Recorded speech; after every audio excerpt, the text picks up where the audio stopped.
শ্রী শ্রী গুরু গৌরাঙ্গ এবং শ্রী শ্রী রাধা মাধবজিউর অশেষ করুণায়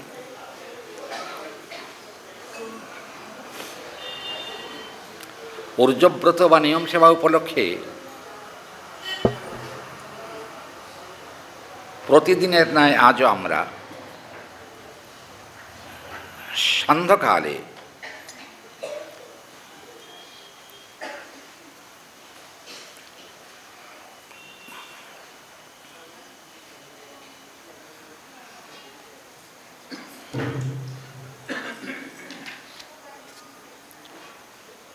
শ্রীকৃষ্ণদাস কবিরাজ গোস্বামীপাদকৃত গোবিন্দ লীলামৃতম গ্রন্থ অবলম্বনে রাধা গোবিন্দের অমল যশগাথা শ্রবণ সৌভাগ্য লাভ করেছি।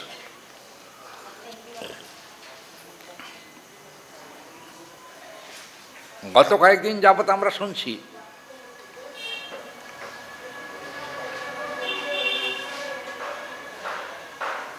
কুঞ্জ হতে উত্থিত হয়ে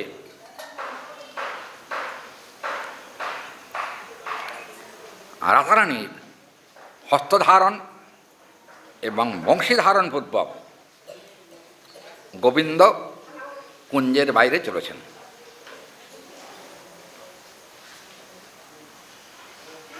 কিন্তু একটা কথা বলতে হচ্ছে এই প্রসঙ্গে, শ্লোকটাই বলছে ওই জন্য বলতে হবে।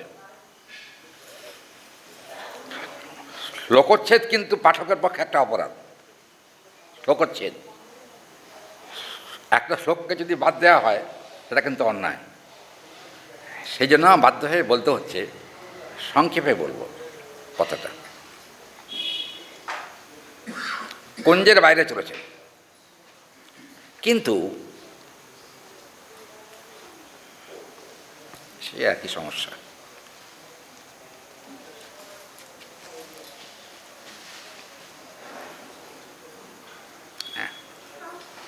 তথা ভৃঙ্গারমেঘ ব্যজনো নতঃপর শরণদণ্ডনাম দধানা পার্শ্বদেশং সুদর্শনম ঘৃণিদম সৃজ্জিতাম এবমত্র তৎসৌ বিচিত্রম চিত্রাম্বুলপাত্রম মণিমণ্ডমানিতম সারিকা পঞ্জরক্ষা সখ্য কিমন্নমেবম প্রিয়দত্তমেব তৎ নিজর্যৌকুঞ্জগৃহীতম চন্দ্রকান্তম ছেদনম সকাঞ্চনম সদন্তরম সবিন্দম সমুদ্গম করম্পরাম। কেন বলছেন,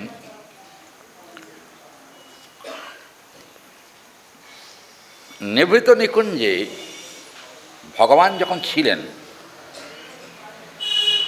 তখন তারা তাম্বুল পান করেছিলেন। তাম্বুল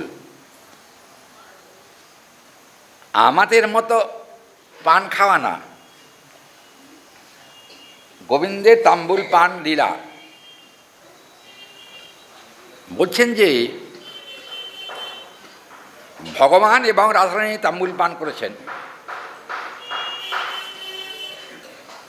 আজকাল তো পানের নানা রকম মশলা বেরিয়েছে না, তখন কিন্তু এই তাম্বুলের 14 পুরুষেরও জন্ম হয়নি। হয়েছে কি এখনকার মশলা তখন ছিল? তাহলে এখানে বলছেন ধনে, ভাজা ধনে,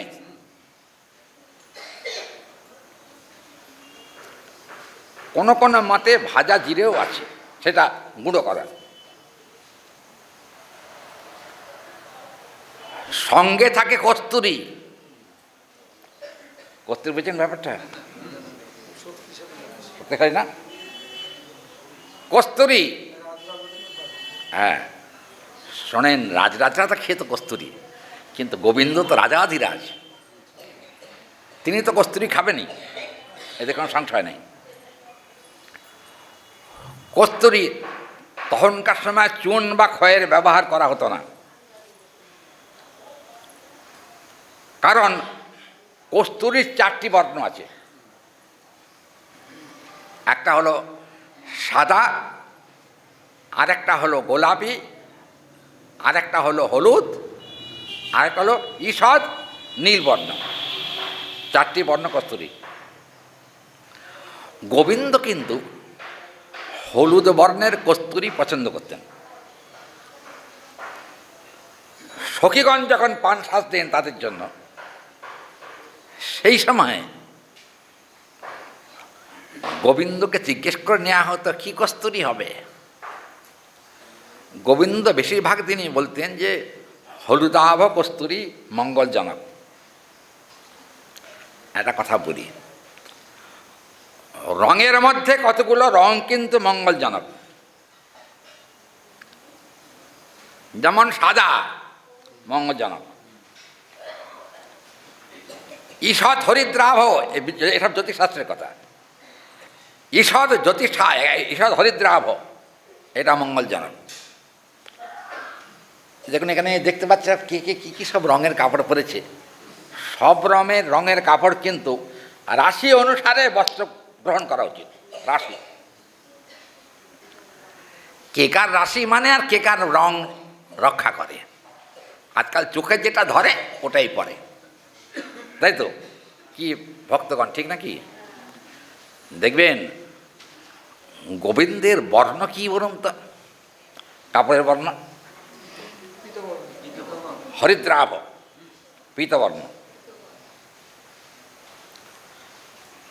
হরিদ্রাভ বর্ণ পড়তেন কেন?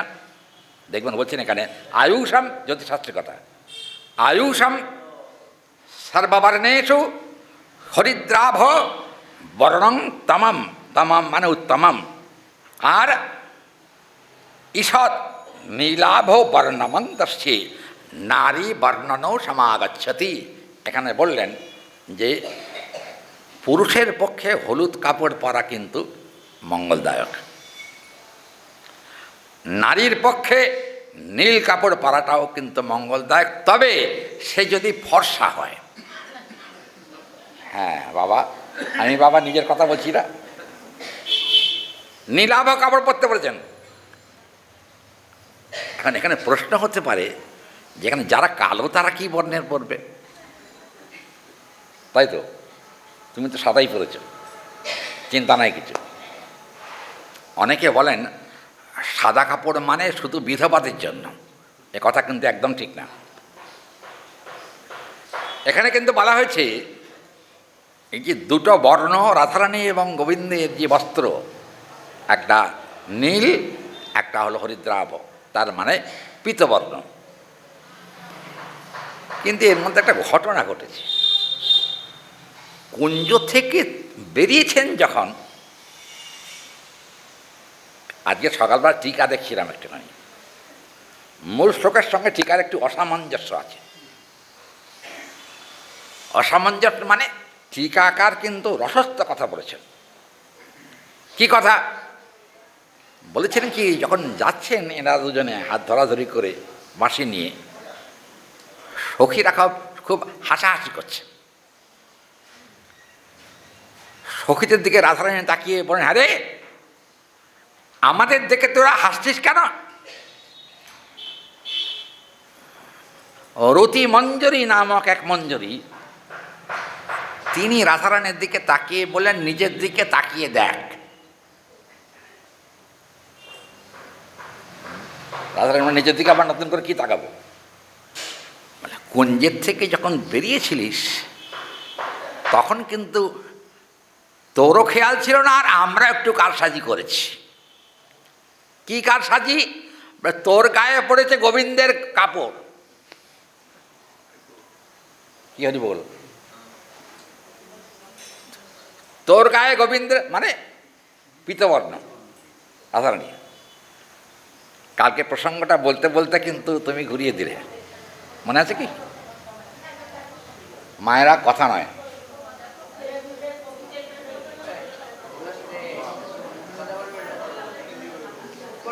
মায়েরা ঝগড়া না করে থাকতে পারেন না।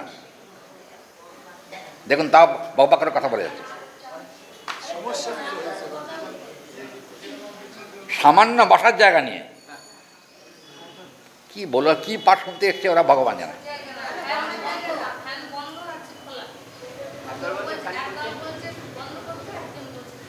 তার থেকে বন্ধ করে দিন, ঝামেলা মিটে যাক। ফ্যান আমাদের কিন্তু সব বন্ধ আছে, আপনাদের বোধহয় গরম বেশি নাকি? আচ্ছা, হরি বল। গোবিন্দ পড়েছেন নীলবর্ণ, আর রাধারানী পড়েছেন পীতবর্ণ। বস্ত্রান্তর ঘটে গেছে। কে ঘটালো? হ্যাঁ হ্যাঁ, যোগমায়া সমাধি শব্দ।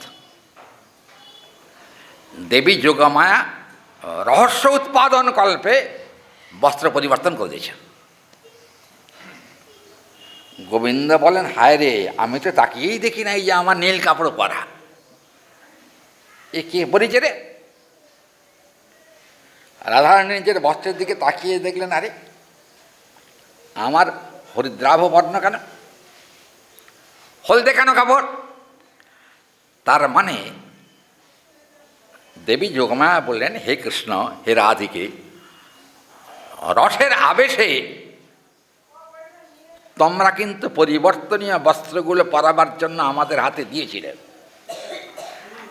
যা হাতে দিয়েছ তাই পরিয়ে দিয়েছে। দোষটা আমাদের না দোষটা তোমাদের? কি হরি বল, কাদের দোষ? ভক্তরা কথা বলছে না কেন? কাদের দোষ? হ্যাঁ, এটা রসাবেশে হয়েছে, ব্যক্তিগত কারোর ইচ্ছায় হয়নি। এটা হলো রসের দোষ, অন্য কারোর দোষটা। তবে বস্ত্র পরিবর্তনটা কিন্তু লজ্জাস্কর ব্যাপার, ঠিক নাকি পূর্ণিমাশায়? লজ্জাস্কর ব্যাপার না? সখীরা বললেন, রে রাধে শোন, সময় থাকতে পরিবর্তন করা যা, করে যা। রাধারানী বললেন, রাস্তায় বেরিয়ে পড়েছি তো, এখন কি হবে? রাস্তায় কাপড় ছাড়বো, তার জায়গা কোথায়? রাস্তায় তো জনমানব শূন্যতা নাই, রাস্তায় তো প্রচুর লোক, কি করব? যোগমায়া বলে, না কাজ করো, আমি আচ্ছাদন করে দিচ্ছি। কি আচ্ছাদন? আকাশাচ্ছাদন। তার মানে যোগমায়া দেবীর ইচ্ছায় হঠাৎ আকাশে গাঢ় কালো মেঘ হলো, গাঢ় কালো মেঘ। মেঘের ফলে চারদিকে অন্ধকার করে, সবাই বলল যে প্রবল বৃষ্টি হবে, সব বাড়ি চলে যা, খবরদার কেউ রাস্তায় থাকিস না। যোগমায়া দেবী তাকিয়ে দেখলে, এত গাঢ় মেঘ কে দিল? হঠাৎ আমাদের রাস্তা, আকাশ তো পরিষ্কারই ছিল, কী করে এত মেঘ হলো? সর্বনাশ, আমরা কি করে ঘরেই বা যাব কি করে? যোগমায়া দেবী রাধারানীর কানে কানে গিয়ে বললেন, হে রাধে, আকাশ দৃঢ় মেঘাচ্ছন্ন হয়েছে, সুযোগ আছে, একটি বৃক্ষের তলায় গিয়ে কাপড় পরিবর্তন করে নাও। এখনো কিন্তু ভয়ের চোটে বৃষ্টি হবে দেখে লোকে কিন্তু রাস্তায় দাঁড়াচ্ছে না, সব দৌড়চ্ছে, সবাই যার যার ঘর মুখো। কিন্তু তোমরা কুঞ্জ ছেড়ে বাইরে এসেছো, এখনো ঘরে পৌঁছাও নাই, যার জন্য যা বলছি তাই করো, না হলে কিন্তু যশোদা ছাড়বে না তোমাকে। যশোদা, আর একটা কথা বলি, যদি হলদে কাপড় পরে রাধারানী বাড়িতে যান, আয়ান কি ছাড়বে? কি হরি বল, ছাড়বে? তোমার নীল কাপড় কোথায় গেল যদি বলেন, তখন কি হবে? গ্রন্থকর্তা কবিরাজ গোস্বামী তিনি বলছেন, বর্ণ গোবিন্দের ইচ্ছা হলে যোগমার সাহচর্যে বস্ত্রান্তরের দরকার হয় না, বর্ণ পরিবর্তনও করা যায়। বর্ণ পরিবর্তন কেন? কৃষ্ণলীলা সহায় কারণে কিন্তু যোগমায়া, যার জন্য বস্ত্র পরিবর্তন করবে, ভালো কথা, না করলেও চলবে। কি করে বলে, কি করে? আর যোগমায়ার ইচ্ছায়। হ্যাঁ, গীতা দেখুন, নাহং প্রকাশে সর্বস্ব যোগমায়া সমাবৃতা। আচ্ছা, কৃষ্ণলীলায় কিন্তু যোগমায়ার ভূমিকা সব থেকে বেশি। যোগমায়া সমাবৃতা, দেবী যোগমায়া, দেখবেন নাহং প্রকাশ সর্বস্ব। লীলাটা সম্যকরূপে প্রকাশ নাও হতে পারে। কেন? যোগমায়া একেবারে আবরণ দিয়ে রেখেছেন। কি কয় রে? যোগমায়া আবরণ দিয়েছেন। ওই জন্য যোগমার ইচ্ছাতেই কিন্তু রাধা গোবিন্দের প্রেমলীলা সংঘটিত হয়। এটা কিন্তু গ্রন্থের অভিমত। যার জন্য বস্ত্র পরিবর্তন দেখে দুজনে লজ্জিত অন্তঃকরণে যোগমায়ার ইচ্ছাক্রমে গভীর মেঘের মধ্যে বৃক্ষতলে উভয়ের বস্ত্র পরিবর্তন করে নিলেন। নিলেন মানে দিলেন। কারা দিলেন? সখীগণ। সখীগণ বস্ত্র পরিবর্তন করে দিলেন। তখন কৃষ্ণ একটুখানি হাঁপ ছাড়লেন। বাবা, এই অবস্থায় যদি আমি নন্দালয়ে যেতাম, তাহলে গোষ্ঠে যাবার জন্য ছেলেরা সব আমার অপেক্ষায় আছে।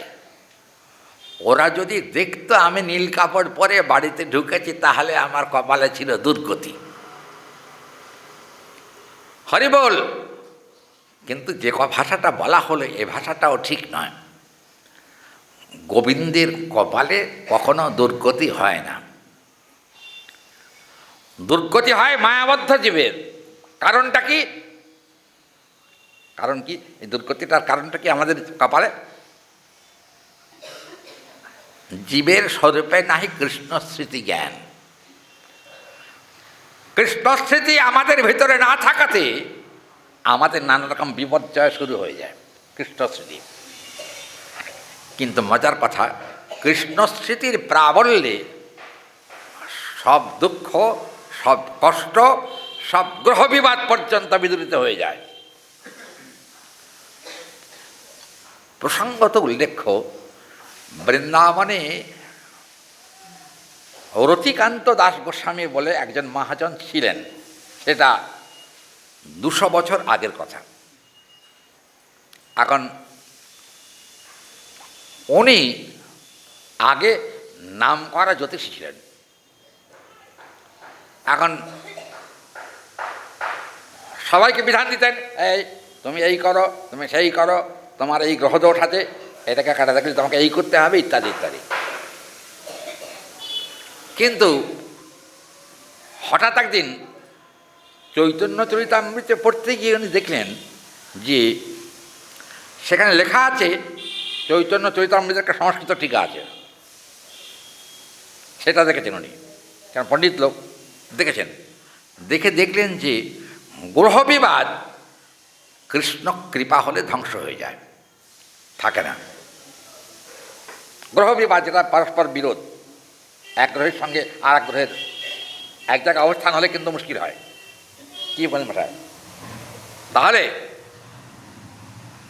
গ্রহ বিবাদ দোষটা কিন্তু একমাত্র কৃষ্ণ নামের দ্বারাই কেটে যেতে পারে, অন্য কিছুতে হবে না। অবশ্য আপনারা কিছু মনে করবেন না, জ্যোতিষেরা বলেন দেবী কালিকা এবং দেবী দুর্গার বীজ এবং গায়ত্রী 108 বার করে, প্রত্যেক দিন 108 বার, 1108 বার, যার যেরকম গ্রহ দোষ আছে সেই অনুসারে জপ করলে কেটে যায়। ভুলে যাবেন না, কর্মফল কখনো পরিবর্তন হয় না। দেবতাই বলুন আর দেবই বলুন, কর্মফল তারাও পরিবর্তন করতে পারবেন না। তবে কি কিছুটা উপশম হয়। কিন্তু কথাটা হলো, কৃষ্ণ নামে কিন্তু কর্মফলও কেটে যায়। অন্য কোনো দেবতার নামে কিন্তু কর্মফল ধ্বংস হয় না, কেবলমাত্র কৃষ্ণ নামেই কর্মফল ধ্বংস হয়ে যায়। ওই যে গোস্বামী প্রভুর কথা বললাম, ওনার কর্ম খুব খারাপ ছিল, কিন্তু রবি উন্নত থাকায় তার কিন্তু অর্থভাগ্য প্রচুর ছিল। অর্থভাগ্য এবং ধনভাগ্য আর মর্যাদা প্রাপ্তির যোগ এগুলো ছিল। কিন্তু উনি বুঝতে পারছিলেন না কেন লোকে তাকে মানে না। রবি সৌচ্চে থাকা অবস্থাতেও তাকে কেন মানছে না। একদিন তার গুরুদেবের কাছে গেলেন, গুরুদেব, আমার এই দশা, খালি নিন্দা, খালি বদনাম, এই তো আমার কপালে আছে, কিন্তু শাস্ত্র ব্যর্থ হয়ে যাচ্ছে। রবি সুউচ্চ স্থানে থাকার পরেও কেন হচ্ছে না, এর কারণটা কি? গুরুদেব বললেন যে তুমি এক কাজ করো, প্রত্যেক দিন শিবগায়ত্রী 1108 বার জপ করো, শিবগায়ত্রী। এখন উনি তো গুরুদেবের নির্দেশে শিবগায়ত্রী জপ করতে আরম্ভ করছেন। কিছু উপশম হলো না যে তা না, কিন্তু নিন্দার বদনামটা সম্পূর্ণ গেল না। নিন্দা করতেই থাকে লোকে, অথচ নিন্দার মতো কোনো কাজ তেমন উনি করেন না। কি করা যায়? আবার গুরুদেবের কাছে গেলেন, গুরুদেব কি হলো, আমার তো কাজ হচ্ছে না, আমি 3 বছর ধরে জপ করছি, হচ্ছে না কেন, এখন নিন্দা শুনতে হচ্ছে। গুরুদেব বলেন একটাই পথ আছে তোমার। কি? কামগায়ত্রী তুমি 1108 বার করে জপ করো, কামগায়ত্রী। হরি বল, কামগায়ত্রী 1108 বার জপ করো। আচ্ছা, গুরুদেবের নির্দেশ হবে, তিনি কামগায়ত্রী জপ করতে আরম্ভ। কামগায়ত্রী মানে কার মন্ত্র বুঝেছেন কি? হরি বল, কামগায়ত্রী মানে কার মন্ত্র? হ্যাঁ, কৃষ্ণ বীজ আর কামগায়ত্রী। সব দেবতারই কিন্তু বীজ এবং গায়ত্রী আছে। কিন্তু মজার কথা, কামগায়ত্রীর মতো এত বড় গায়ত্রী কিন্তু বিশ্বে কোনো দেবতার নাই। কামগায়ত্রীর অক্ষর কতগুলো অক্ষর? হ্যাঁ, কে কইল? না, ও ঠিক বলেছে। কামগায়ত্রীর অক্ষর হলো 24.5টি, আর কৃষ্ণের যে মন্ত্র, বীজ মন্ত্র, সর্বশ্রেষ্ঠ অক্ষর হলো 18 অক্ষর, যেটা আমাদের গুরু পরম্পরাক্রমে এসেছে। এখন উনি বললেন যে কামগায়ত্রী জপ করো, কমে যাবে। উনি বেরিয়ে আসার পরে উনি রতিকান্ত গোস্বামীর একজন গুরু ভাই ছিলেন, তিনি অনেক উন্নত মার্গের সাধক। তিনি বললেন, তুমি ওনাকে কি বললে? বলে কামগায়ত্রী জপ করতে বললাম, না দুর্নাম বদনাম যাচ্ছে না। উনি বললেন এতেও হবে না, তাহলে যেহেতু এটা কলিযুগ, সেই হেতু কামগায়ত্রীর সঙ্গে হরিনাম মহামন্ত্র জপ করতে হবে, তবে যাবে। তখন বলে ওই কথাটা আমার মাথায় একেবারেই ছিল না। শিষ্যকে ডেকে বলেন, বাবা তুমি এই কামগায়ত্রী জপ করো, 108 বার করে হরে কৃষ্ণ মহামন্ত্র জপ করো। কী হলো জানেন? এতদিনে তার যে নিন্দা, এতদিনের যে বদনাম, সব ঘুচে গেল অনায়াসেই কামগায়ত্রীর সঙ্গে হরিনাম সংযোগ হওয়াতে।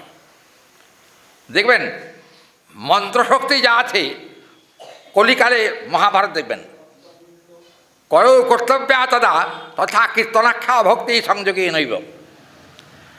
যদি আপনি যা করুন, যজ্ঞ করুন, মন্ত্র জপ করুন, গায়ত্রী জপ করুন, যাই করুন না কেন, সঙ্গে যদি হরিনাম না থাকে কোনো কিছুই পরিশুদ্ধতা লাভ করবে না। হরিনাম জপখানে যেহেতু এই হরিনাম হলো কলিযুগের যুগধর্ম, যুগধর্মকে অবজ্ঞা করে অন্য কোনো কাজকর্ম করা যাবে না। এই জন্য এখানে কিন্তু কি হলো না, গোবিন্দ বললেন যে তোমরা কাজ করতে পারবো। কি কাজ?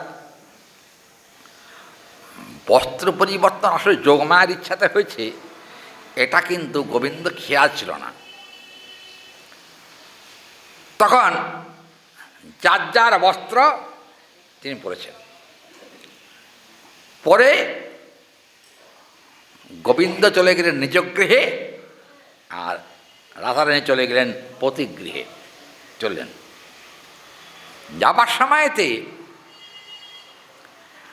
নির্ঘোষ দেবাহি তত্র নসন্দির সিন্দুরাম, রাধারানীকে সজ্জিত করা হয়েছে বটে, কিন্তু কপালে সিঁদুর দেওয়া হয় নাই। কোথায় দেয় সিঁদুর? হরি বল, কোথায় দেয়? সিঁথিতে। সধবা যারা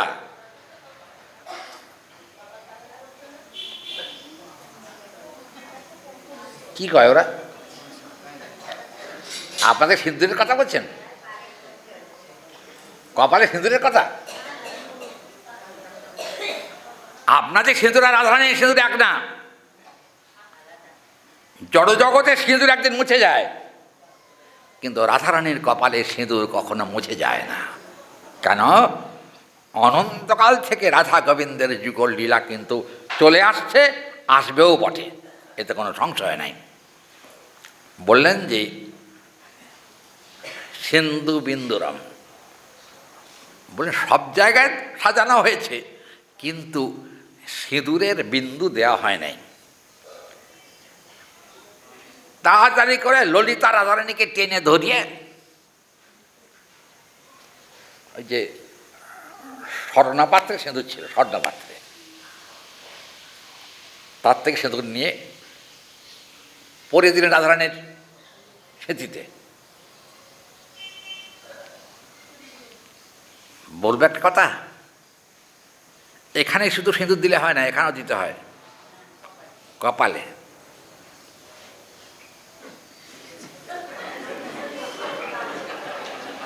কারোর কপালেই সিঁদুর দেখছি না, কি ব্যাপার? সধবাদের কপালে যদি সিঁদুর না থাকে, সাধ্বিত্বে বিঘ্ন ঘটে। এই জ্যোতিষশাস্ত্রের কথা, সাধ্বিত্বে বিঘ্ন ঘটে যদি সিঁদুর এখানে না পারা হয়। ওই এক মাকে দেখছি ওইখানে, আর কারোর কপাল দেখতে পাচ্ছি না। না এর এটা আছে, এরও আছে দেখছি না, ভালো। হ্যাঁ, তা পরারই বাকি দরকার, সিঁদুর যদি ভেজাল হয়। হ্যাঁ না, সত্যি কথাটা একবারে মিথ্যা কথা নয়, সত্যি। আজকাল সব কিছুই ভেজাল। আসল কথা কি জানেন?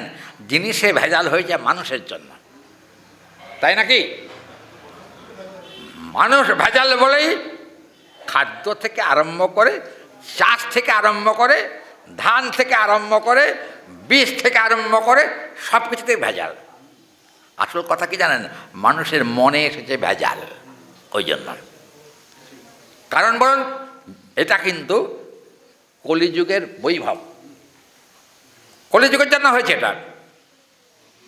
এখন দেখবেন সুস্থ খাবার পাওয়া খুব শক্ত, কি কথা ঠিক না? জমির থেকে বীজ, বিষ বিষ, জমিতে বীজ দেয় না? আচ্ছা, এই যে বীজ দেওয়া হচ্ছে, এটা কি ঠিকই? না, একদম ঠিক না। স্বাভাবিক উর্বরতায় যে ফসল হয়, তাতে কিন্তু স্বাস্থ্যপ্রদায়ী, তার মানে শরীর ভালো থাকে।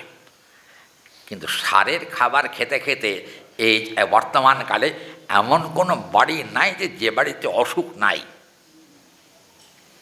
এত অসুখ হচ্ছে কেন? ভেজাল খাবার খেতে খেতে। কারণ কিন্তু একটাই, কি ডাক্তারবাবু, কথা ঠিক কিনা? ভেজাল খাবার না, বুঝছেন? সেদিনে এক ভক্ত, বুঝছেন, ওষুধগুলো ভেজাল। হ্যাঁ, ওষুধও ভেজাল। বাবা একটু আগেই বললাম মানুষের ভেজাল বলেই সব ভেজাল হচ্ছে। এখন একজন ডাক্তারবাবু আমাকে বললেন যে, মানে আমার একটু শরীরটা বিগড়াচ্ছিল, তা একজন ডাক্তার আমাকে শুনে ফোন করেছিলেন আমাকে, কলকাতার। আমাকে বললেন, কেন, কি হচ্ছে আপনার, কি অসুবিধা হচ্ছে? আমি যে এই একটু সমস্যা হচ্ছে, একটু এখন নিয়ম সভা চলছে তো, নিয়মটা ঠিক রক্ষা হচ্ছে না। তো উনি বলেন যে এক কাজ করুন, এখন আপনি তো বলেছিলেন আমাদেরকে হরিনাম করলে সব জঞ্জাল চলে যায়, তা আপনি তো হরিনাম করছেন, জঞ্জাল যাচ্ছে না কেন? আমি বললাম, হায় রে কপাল, কি কয়? আমি বললাম, জঞ্জাল হচ্ছে আমার কর্মফলে, হরিনামের এতে কোনো দোষ নাই। প্রত্যেক মানুষেরই কিন্তু তাই। সুখ দুঃখ আমরা জীবনে যা ভোগ করি, দেখবেন গীতা দেখুন, কর্মণ্যেবাধিকার আসতে মা ফলেষু কদাচন। ভগবান বলছেন, কর্ম করার অধিকার তোমাকে আমি দিয়েছি বটে, কিন্তু জেনে রাখবে ফলদাতা আমি। যেমন যেমন কর্ম করবে তেমন তেমন ফল আমি তোমাকে দেব, এতে কোনো সংশয় নেই। কর্ম করার সময় একটু চিন্তা করে কর্ম করো, যাতে করে আমাকে খারাপ ফল দিতে না হয়। ভালো কাজ করো। প্রসঙ্গত উল্লেখ্য, বৃন্দাবনে রাধাকুণ্ডে একজন বৈষ্ণবের সঙ্গে আমার সাক্ষাৎকার হয়েছিল। উনি কীভাবে আমাকে চেনেন, তো ভক্তরা স্নান করছিল, আমি এক জায়গায় ঘরে ইয়েতে কোনাতে একটা মন্দিরের আছে রাধাকুণ্ডে, ওই সিঁড়ির মধ্যে বসছিলাম। ভক্তরা স্নান করতেন, করুন, আবার কুণ্ডের পূজা টুজা করার বিধান আছে শাস্ত্রে, ওরা করবে করুন। আমি বসে আছি, আমার পাশে এসে এক সাধু বসলো। সাধু বসে বললো, কি মহারাজ, আপনাকে আমি চিনি। আমি, কোথায় চিনেন? কলকাতায় দেখেছি আপনাকে। আমি, দেখতে পারেন, কলকাতায় আপনার পাঠও শুনেছি। আমি, ভালো। তা মহারাজ, এই যে লোকের এত বিঘ্ন যাচ্ছে, জীবন বিঘ্ন সংকুলতায় ভর্তি, এর থেকে বাঁচার উপায় কি? আমি বললাম, বাঁচার একটাই উপায় আছে। কি? প্রাকৃত জগতের মায়ামোহ সব ত্যাগ করে চোখের জলে প্রাণ ভরে কৃষ্ণ নাম করা। এছাড়া এই কষ্ট থেকে নিবারণ করার দ্বিতীয় কোনো পন্থা নাই। কোনো ঔষধ, কোনো ডাক্তার, কোনো কবিরাজ কেউই কিন্তু এর থেকে নিষ্কৃতি দিতে পারবে না। কারণ ডাক্তার ব্যাধির ঔষধ দিতে পারে, কিন্তু ডাক্তার কর্মফল কাটাবার মতো কোনো ঔষধ তাদের জানা নেই। আছে কি? কর্মফল কাটার মতো ডাক্তারদের কাছে কিছু নাই। কারণ কি? অনেক ডাক্তাররা আছেন এখনও 16 আনা ভগবানকে স্বীকারই করেন না। কিছু ডাক্তার আছেন, অবশ্য অনেক ডাক্তারই মানেন ভগবানকে। বিশেষ করে বোঝা যায় অস্ত্রোপচারের সময়, যখন পেট কাটে না, অপারেশন যখন হয়, তখন আমি নিজে দেখেছি, হয়েছেন ডাক্তাররা ছুরিটা ধরে এরম করে রাখে,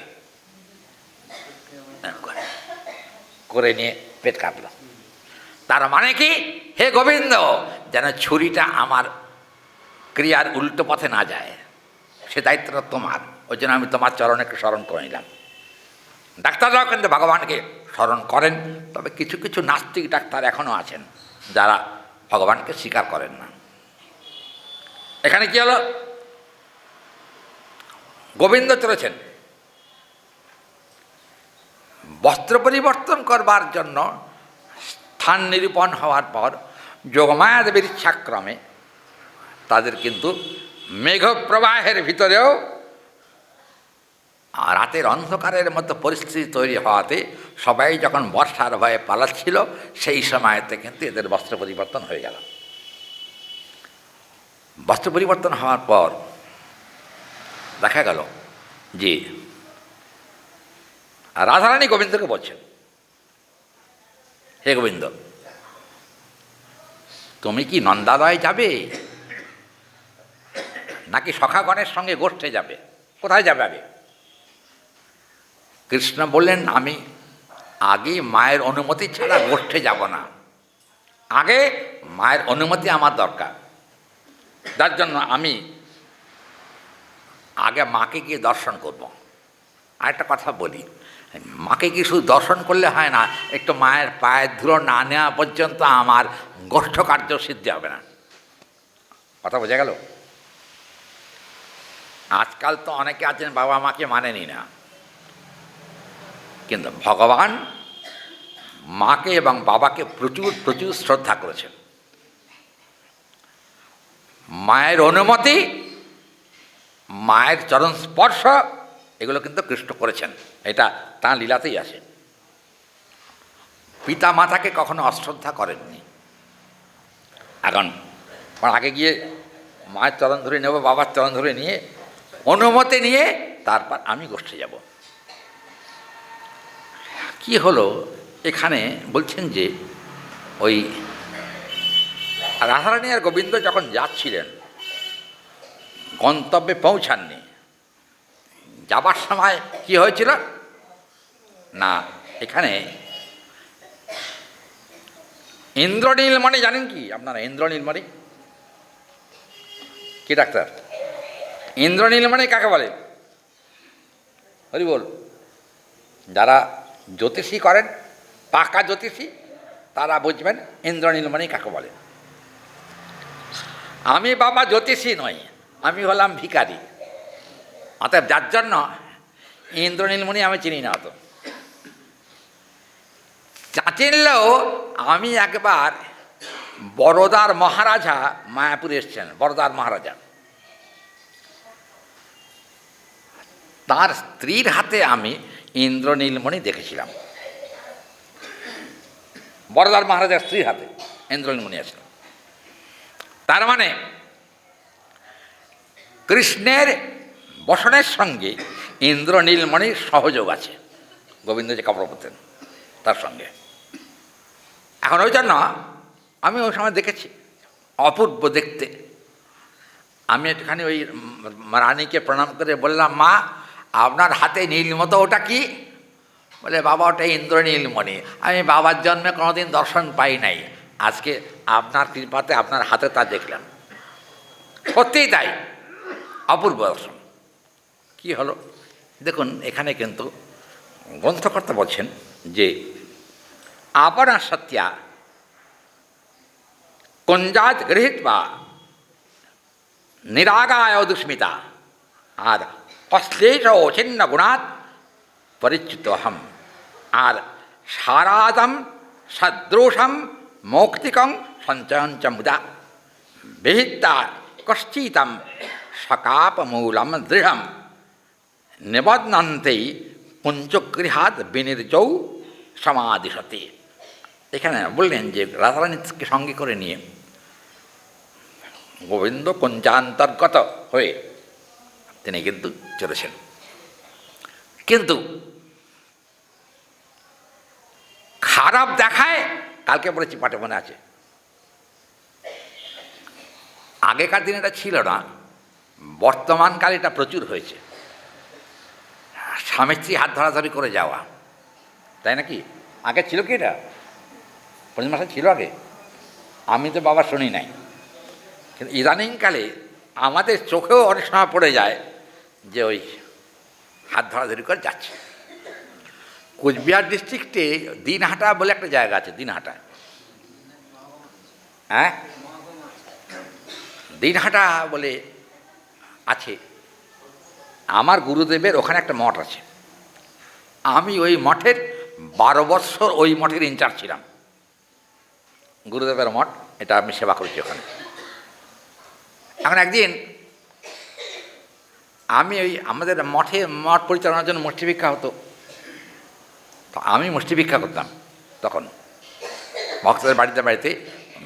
প্রত্যেক সপ্তাহে সপ্তাহে মুষ্টি ভিক্ষা নিয়ে আসা একটা প্রচলন ওখানে এখনও আছে, যেতাম। আমার সঙ্গে 2টি ছেলে ছিল, ওরা হঠাৎ আমাকে বলে কি, দাদা এই যে এদিকে দেখেন না কি হচ্ছে, ওই যে যখন যাচ্ছে, কি যাচ্ছে? তা আমি চিনি না। বলল যে এই যে বহরমপুর স্কুলের, হাই স্কুলের প্রধান শিক্ষক আর একজন কি কয় ম্যাডাম শিক্ষিকা, দুজনে রিক্সা করে যাচ্ছে। তখন রিক্সা ছিল, এখন তো রিক্সা নেই, এখন টোটো নাকি অটো নাকি বলে, হ্যাঁ এখন রিক্সা নেই। ওরা একসঙ্গে গল্প করতে করতে আমাকে দেখালো ছেলেটি, দেখুন ওই যে ভাসুরের গলায় হাত দিয়ে যাচ্ছে। আমি বললাম যে বাবা, ভাসুরকেও প্রণাম, আর ভাইয়ের বউকেও প্রণাম, অধিকার আমার দেখাবার দরকার নেই, আমরা যে কাজে যাচ্ছি সে কাজ করি কি, চলো দেখতে হবে না। আমাকে বললে এটা হলো কেন? পূজনীয় সঙ্গে আর অপূজনীয় যিনি ভাইয়ের ভাতৃবধূ সেরকম করে যাচ্ছে কেন প্রকাশ রাস্তার উপর দিয়ে, আমি ওটা মডার্নিটি মেনটেন করছে বললাম ছেলেদেরকে। তার মানে আধুনিকা আধুনিকা। আজকাল ছেলে মেয়েদের যদি বকা হয়, বলা হয় এরকম চলো না, বলে আপনি সেকালে লোক তো বোঝেন না অত, আজকাল এইরকমভাবে চলতে হয়। আমি বললাম বাবা এরপরে যেন আমাদের আর জন্ম না হয়, গোবিন্দচরণেই যেন তার সেবা করি বাবা, আর আমাদের এসব দেখবার ইচ্ছা নেই। এখানে কিন্তু লোকলজ্জাস্কর ভাবনাতে কৃষ্ণ রাধারানীর হাত ছাড়লেন, কিন্তু হাতের বাঁশিটি ছাড়লেন না। কী হলো তাতে? রাধারানী জিজ্ঞেস করলেন যে হাত যখন ছেড়েছ তার বাঁশিটা আমাকে দিয়ে যাও, আমার হাতে বাঁশিটা থাক। কৃষ্ণ বললেন তোমাকে ছাড়তে পারবো না, এ কথা সত্য, কিন্তু যদি কখনো সেরকম দুর্যোগ আসে তোমাকেও ছাড়তে পারে, কিন্তু বংশী কোনোদিন পরিত্যাগ করব না, বাঁশি কখনো ছাড়বো না। বাঁশির একটা গল্প শুনিয়ে দিই, বাঁশির গল্প আমার নয়, মহাপ্রভুর কথা। চৈতন্য চরিতামৃতের অন্তলীলায় এই প্রসঙ্গটি আছে। চৈতন্য চরিতামৃতের অন্তলীলাতে মহাপ্রভু গম্ভীরায় অবস্থান করছেন। গম্ভীরায় আপনারা জানেন মহাপ্রভুর প্রাণ রক্ষা হতো, আর রামানন্দের কৃষ্ণ কথা স্বরূপের প্রাণ এ দুই রাখয় সদা প্রভুর পরাণ। আর রামানন্দ রায়ের কৃষ্ণ কথা আর স্বরূপের গান, স্বরূপের মতো কীর্তন কিন্তু আর কেউ করতে পারত না। মহাপ্রভু গম্ভীরায় কিন্তু এই দুজনেই মহাপ্রভুর প্রাণ রক্ষা করেছেন। প্রাণ যাওয়ার কারণ কি, উপক্রম হয়েছিল কেন? মহাপ্রভু তখন কিন্তু দিব্যোন্মাদ অবস্থা। দিব্যোন্মাদ তার মানে পাগলের প্রায়, কিন্তু পাগল নয়, দিব্যোন্মাদ। মহাপ্রভু স্বরূপ দামোদর, রায় রামানন্দ, শিখি মাইতি, এরা সব মহাপ্রভুর একেবারে, কে বললো মাধবী দেবী? মোটেই না, মাধবী দেবী ছিল না তখন, বেশি পণ্ডিত মাধবী দেবী। আচ্ছা, কি হলো সেখানে গম্ভীরাতে? এরা তখন রাধা গোবিন্দের অপূর্ব লীলারস আস্বাদন করছিলেন। লীলারস আস্বাদন করতে করতে স্বরূপ দামোদর মহাপ্রভুকে কীর্তন শোনাচ্ছিলেন। কীর্তন শোনাতে শোনাতে মহাপ্রভুর ভাবান্তর হলো। এটা কিন্তু অন্তলীলে আছে। ভাবান্তর বলতে কি বোঝায়? স্বরূপের কীর্তন শুনতে শুনতে মহাপ্রভুর কর্ণে গোবিন্দের বংশীধ্বনি প্রবেশ করল। গোবিন্দের বংশীধ্বনি, স্বরূপের গান, প্রেমের গান আর বংশীধ্বনি দুটো একসঙ্গে হওয়াতে এক অভূতপূর্ব ভাবের উদয় হল। কি ভাব? মহাপ্রভুর দিব্যোন্মাদ দশাতে তাঁর হস্তপদ সংকুচিত হয়ে যেত, মানে তার শরীরের মধ্যে একেবারে পা আর হাত দুটো ঢুকে গিয়ে দেখে মনে হতে এটা কচ্ছপ বোধহয়, কুর্মাকৃতি। এখন ওই অবস্থা হতো। মহাপ্রভু স্বরূপের গান, ঠিক সেই সময়তে গোবিন্দের বংশীধ্বনি তার কর্ণে প্রবেশ করাতে থাকতে না পেরে প্রেমের আবেশে একেবারে দিব্যোন্মাদ দশায় তিনি কিন্তু হস্তপদকে সংকুচিত করে দেহের মধ্যে প্রবেশ করে নিলেন। কিন্তু কি হলো? গোবিন্দের বংশীধ্বনি মানে দেখা গেছে গম্ভীরাতে মহাপ্রভু কিন্তু স্বরূপ দামোদর সারা রাত্রি কখনো কখনো থাকতেন না, কখনো কখনো মধ্যরাত্রি পর্যন্ত থাকতেন। চৈতামৃত সে কথা বলছেন, মধ্যরাত্রি পর্যন্ত থেকে তারা নিজ নিজ গৃহে যেতেন, আর মহাপ্রভু একা থাকতেন। সারা রাত ধরে তিনি উচ্চ স্বরে হরে কৃষ্ণ মহামন্ত্র কীর্তন করতেন। মহাপ্রভু ঘুমাতেন না। কি হলো? মহাপ্রভু ঘুমাতেন না, কিন্তু গোবিন্দ মহাপ্রভুর সেবক, তিনি কিন্তু গম্ভীরার দরজাতে আড়াআড়িভাবে শুয়ে থাকতেন যাতে মহাপ্রভু বেরোতে না পারেন। গোবিন্দ তো একটুখানি ঘুমিয়ে পড়েছে। মহাপ্রভু হরিনাম করতে করতে কোন সময়ে প্রেমের আবেশে গম্ভীরার দরজা খুলে বেরিয়ে পড়েছেন। ছুটতে ছুটতে চলে গেলেন কোথায়? যেখান থেকে বাঁশির শব্দ শোনা যায়। কোথায় বাঁশি? নীলাচলে জগন্নাথ মন্দিরে। বংশীর ধ্বনি শুনে ওই বংশীর ধনুকে অনুমান করে তিনি ছুটতে ছুটতে গেলেন। গিয়ে দেখলেন বাঁশির ধ্বনি তখন পাওয়া যায়। ওই জগন্নাথের তখন শয়ন হয়েছিল, মন্দির বন্ধ। কিন্তু গম্ভীরার দরজা খুলে মহাপ্রভু চলে গেছেন প্রেমের আবেশে। ছুটতে ছুটতে গিয়ে জগন্নাথ মন্দিরের পূর্ব দরজাতে ওই কতগুলো তেলেঙ্গা গাভী শুয়েছিল। তেলেঙ্গা গাভী বুঝছেন?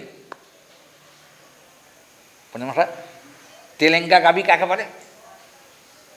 পুরীতে আর বৃন্দাবনে দেখা যায় এরম বড় বড় শিং, আর গাভীগুলো লম্বা চওড়া অনেক বড়। আর এই যে পিঠের ওখানে যে কোচ মতো থাকে না, ওইটা কিন্তু সুউচ্চ, অনেক উঁচু। তেলেঙ্গানা গাভীতে পুরীতে আছে। কতগুলো তেলেঙ্গানা গাভী স্বর্গদ্বারে বিচরণ করছিল। মহাপ্রভু ওইখানে গিয়ে প্রেমের আবেশে, বংশীধ্বনির প্রভাবে উনি কিন্তু সংকুচিত হস্তপদের দ্বারাতে ওইখানে মূর্ছিত হয়ে পড়ে যান। আর ওই যে তেলেঙ্গানা গাভীগুলো বুঝছেন, ওই গাভীগুলো মহাপ্রভুর অঙ্গ শুঁকতে আরম্ভ করল। মহাপ্রভুর কি অদ্ভুত ব্যাপার দেখুন, অঙ্গ শুঁকছে ওই গাভীগুলো, আর যেই অঙ্গ শুঁকতে যায় তখন তাদের শরীরে এমন এক শিহরণ হয় যে তাদেরও নয়ন বেয়ে জল পড়তে আরম্ভ করলো। তেলেঙ্গানা গাভীগুলো কাঁদছে, আর প্রেমের আবেশে বংশীধ্বনি শ্রবণ করে মহাপ্রভু কিন্তু প্রচুর প্রচুর পরিমাণে অশ্রু বিসর্জন করছেন। স্বরূপ দামোদর, রায় রামানন্দ প্রমুখ, গোবিন্দ হঠাৎ রাত্রিবেলা মধ্যরাত্রে যখন মহাপ্রভুকে গম্ভীরায় না দেখে এরা সকলে ব্যথিত অন্তঃকরণে ছুটতে ছুটতে মহাপ্রভু খুঁজতে গেলেন। খুঁজতে গিয়ে জগন্নাথের পূর্বোদ্ধারে যখন পৌঁছেছেন, দেখছেন তেলেঙ্গানা গাভীগুলো মহাপ্রভু হস্তপদ সংকুচিত করে পড়ে আছেন। মনে হচ্ছে মহাপ্রভুর চোখে বোধহয় গঙ্গা এসে আবির্ভূত হয়েছে। গঙ্গা এমন জল পড়ছে চোখ দিয়ে। গাভীগুলো যেখানে ছিল সেই জায়গাগুলো পর্যন্ত ভিজে গেছে, জল জমে গেছে। এটা বৃষ্টির জল নয়, এটা মহাপ্রভুর নয়নের জল। চারিদিকে একদম ভরে গেছে। তেলেঙ্গানা গাভীগুলো সেই জলকে অতিক্রম করে মহাপ্রভুকে চারিদিকে ঘিরে পাহারা দিচ্ছে। আর মহাপ্রভু হস্তপদ সংকুচিত করে সেই অবস্থাতে অচৈতন্য অবস্থায় পড়ে আছেন। স্বরূপ দামোদর, রায় রামানন্দ, এরা সব, গোবিন্দ, এরা সব খুঁজতে খুঁজতে একদল ভক্ত তাদের সঙ্গে ছুটতে ছুটতে এসে খুঁজতে খুঁজতে তেলেঙ্গানা গাভীর মাঝখানে মহাপ্রভুকে দর্শন পেলেন। মহাপ্রভুকে দর্শন পাওয়ার পর স্বরূপ দামোদর মহাপ্রভুর অঙ্গে হস্তান্তর করেছেন, হাত দিয়েছেন। প্রভু, প্রভু তুমি এখানে কেন? বারবার শরীর ঝাঁকি দেওয়ার ফলে একটু বাহ্য স্মৃতি ফিরে এসেছে মহাপ্রভুর। কি দেখলেন বললেন যে, হে স্বরূপ, বলে কি এখনো কোথা হতে বংশীধ্বনি শোনা যায়, কে বাঁশি বাজায়? স্বরূপ দামোদর জিজ্ঞেস করেন, তুমি কি দেখলে? বাট আমি তো দেখলাম এই বাঁশি যিনি বাজাচ্ছেন তার বাড়ি হলো বৃন্দাবন ধাম, অন্য কোনো জায়গার লোক বাঁশি বাজাচ্ছে না। আর কি আছে সঙ্গে? দেখলাম বৃষভানু রাজনন্দিনী তার সঙ্গে আছেন, আর রয়েছেন অন্যান্য ললিতা, বিশাখা, চিত্রা, চম্পকলতা, সুদেবী, রঙ্গদেবী, ইন্দুরেখা, দুঙ্গাবিদ্যা, এরা সব সঙ্গে রয়েছেন। গোবিন্দ বাঁশি বাজাতে বাজাতে যাচ্ছেন, আর প্রেমানন্দে বিভোর হয়ে সখীগণ প্রেমানন্দে নাচছেন। নাচতে নাচতে চলেছেন। ও তুমি তাই দর্শন পেলে? বলে হ্যাঁ, আমি থাকতে না পেরে গম্ভীরার ভিতরে দেখলাম ওই বহুদূর থেকে গোবিন্দের বংশীধ্বনি শ্রবণের পর আমি ঘরে থাকতে না পেরে প্রেমানন্দে জয় গোবিন্দ বলে আমি সব ছেড়ে রাস্তার বাইরে চলে এসেছি। স্বরূপ কৃষ্ণ কোথায়? বাহ্যসিদ্ধ এখন ফেরেনি সম্পূর্ণ। কৃষ্ণ কোথায়? স্বরূপ বললেন প্রভু কৃষ্ণ তো এখানেই আছেন। বলে কোথায় আছেন? আমি দেখতে পাচ্ছি না কেন? তুমি কখন দেখেছ? বলে বংশীধ্বনি শুনেছি গম্ভীরায় বসে বসে। বংশীধ্বনির আকর্ষণে আমি গম্ভীরার থেকে বেরিয়ে এসেছি। গিয়ে দেখলাম যে আরে কি ব্যাপার বংশীধ্বনি বাজছে কোত্থেকে, বাঁশি বাজছে কোত্থেকে? হ্যাঁ, ছুটতে এসে মহাপ্রভু ভক্তদেরকে বললেন যে বংশীর শব্দটা ওইখান থেকে আসছে। কোথা থেকে? জগন্নাথ মন্দির থেকে। জগন্নাথ মন্দির থেকে বংশীর ধ্বনি পাওয়া যাচ্ছে। গোবিন্দ এত রাতে বাঁশি বাজাচ্ছেন কেন? বলে এখন তো রাত্রি 12টা-1টা বাজে, এখন ব্রজগোপীগণকে আকর্ষণ করার জন্য আর আসে আকর্ষণ করার জন্য গোবিন্দ বাঁশি বাজিয়ে ডেকেছেন। গৌরহরি বললেন তাহলে কি আমিও কি রাসের নায়িকা? কি হরি বল, আমিও কি রাসের নায়িকা? স্বরূপ দামোদর বলেন প্রভু তুমিও তো রাসের নায়িকা। বলে কেন? রাধাকৃষ্ণ মিলিত বিগ্রহ তুমি, অতএব রাসের নায়িকা তো তুমি, তোমার ভিতরেই তো রাধারানী আছেন, অত চিন্তার কি আছে? বললেন চলো চলো চলো চলো তাড়াতাড়ি চলো জগন্নাথ মন্দিরে গিয়ে আমার প্রভুকে আমি একটু দর্শন করে আসি। মহাপ্রভু বললেন কিন্তু জগন্নাথ মন্দির তো তখন বন্ধ, শয়ন হয়ে গেছে, কি করবেন? মহাপ্রভুর কানে কানে সবাই মিলে প্রেমানন্দে হরে কৃষ্ণ মহামন্ত্র কীর্তন করতে আরম্ভ করলেন। হরে কৃষ্ণ মহামন্ত্র কীর্তন করতে করতে কীর্তনের প্রভাবে মহাপ্রভুর স্বাভাবিক অবস্থা ফিরে আসত। দেখুন, কীর্তন প্রভাবে প্রেম হয়, আবার কীর্তন প্রভাবে স্বাভাবিক অবস্থাও ফিরে আসে। এটা কীর্তনেরই প্রভাব। কি করলেন? আনন্দ সহকারে মহাপ্রভুকে বলেন প্রভু জগন্নাথের তো এখন বিশ্রাম চলছে, মন্দিরে তো দর্শন পাওয়া যাবে না। তখন বলেন তাই নাকি? হ্যাঁ, কে বলেছে পাওয়া যাবে না? জগন্নাথ আছেন। সেক্ষেত্রে সর্বত্র জগন্নাথের বিচরণ। পুরীতে আমরা যাই সমুদ্র স্নান করতে, কিন্তু ভুলে যাই পুরীর কিন্তু সমুদ্রটা মূল নয়, জগন্নাথে কিন্তু পুরীর মূল পুরুষ। অতএব বললেন যে সমুদ্রের যে ঢেউয়ের ধ্বনি আর গোবিন্দের বংশীর ধ্বনি একাকার হয়ে গেছে একমাত্র পুরীতে। দুটো ধ্বনি এক জায়গা হয়েছে।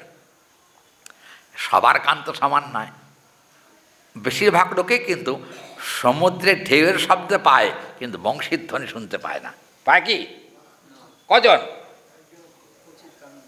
গোবিন্দের বংশীর ধ্বনি শোনা খুব দুষ্প্রাপ্য, শোনার সম্ভব নয় সকলের পক্ষে। ওই জন্য কিন্তু কি হলো, অদ্ভুত ব্যাপার, একটা কথা দেখুন। মহাপ্রভু বললেন মন্দিরের দরজা বন্ধ হতে পারে, কিন্তু গোবিন্দের দরজা কোনোদিন ভক্তের জন্য বন্ধ হয় না। গোবিন্দ দরজা কোনোদিন চলো আমরা জগন্নাথের কাছে যাব। মহাপ্রভু কী করলেন?